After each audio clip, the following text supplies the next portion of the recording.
Here in the U.S., the Republican presidential nomination process has been pretty well dominated by Donald Trump, the 4chan white supremacist nominee of choice who has never met a woman he didn't want to reduce to her fuckability, including his own infant daughter. But there is another guy in the race, and that guy's name is Ted Cruz. To give you an idea of just how unlikely a Cruz presidency is, a polling company found that amongst Florida voters, 38% of them thought that he had a chance of being the Zodiac killer. 10% were sure he was the Zodiac killer. Now, the Zodiac killer was killing people 2 years before Ted Cruz was born, but even I'm not entirely sure. I even have a t-shirt suggesting as much. But even if a significant number of people believe that Ted Cruz might be the Zodiac killer, standing next to Donald Trump, they might not realize just how bad he is. And that's why it's important every now and again to remember some of his greatest hits. Sure, Ted Cruz believes Planned Parenthood sells body parts.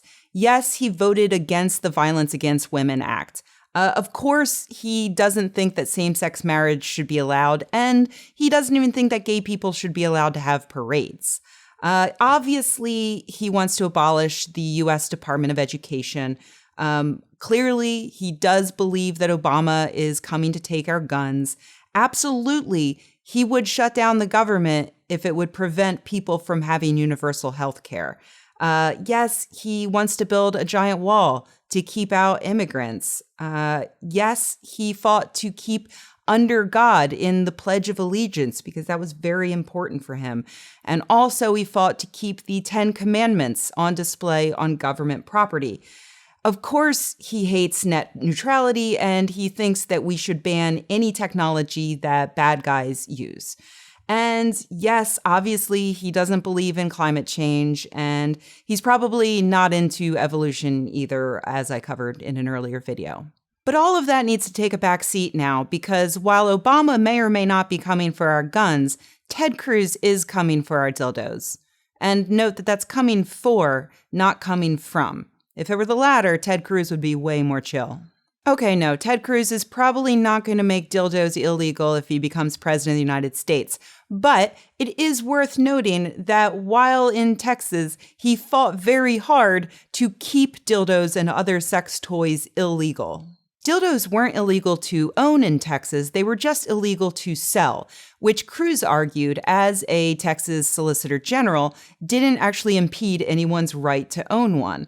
The fact that Cruz doesn't believe blocking access to something impedes someone's freedom to have that thing shouldn't be a surprise, because that's basically been the GOP's entire plan for blocking women's access to birth control and abortions for the last several decades. To make matters worse, while arguing this case, Cruz's team out and out stated that a person didn't have the right to stimulate one's genitals. And that's a direct quote, which really just perfectly captures how bastardized the Republican Party has become compared to what it presents itself as. This isn't about protecting individual liberty. In fact, it's about allowing the government the right to restrict your liberty from touching your own dick. While Cruz's team did appeal the ruling against them, they decided not to take it all the way to the Supreme Court.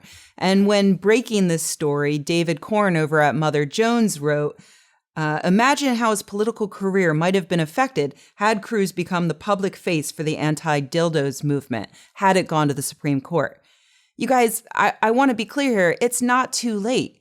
We can still make Cruz the face of the Anti-Dildo party. You know, we've known for a long time now that Cruz and many of his colleagues are anti-woman, but that's just not surprising anymore, and apparently that's not losing them any votes. So it's not working. Instead of painting them as the anti-woman party, let's go ahead with the anti-dildo party. Maybe that will work better, because while not many people care about women, everybody cares about dildos.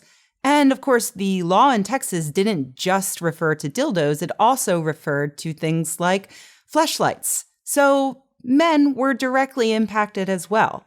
So I'm just putting this out there in the hopes that maybe someone creates a new Ted Cruz t-shirt, like Ted Cruz's Anti-Dildo Brigade. I would buy that t-shirt. Just saying.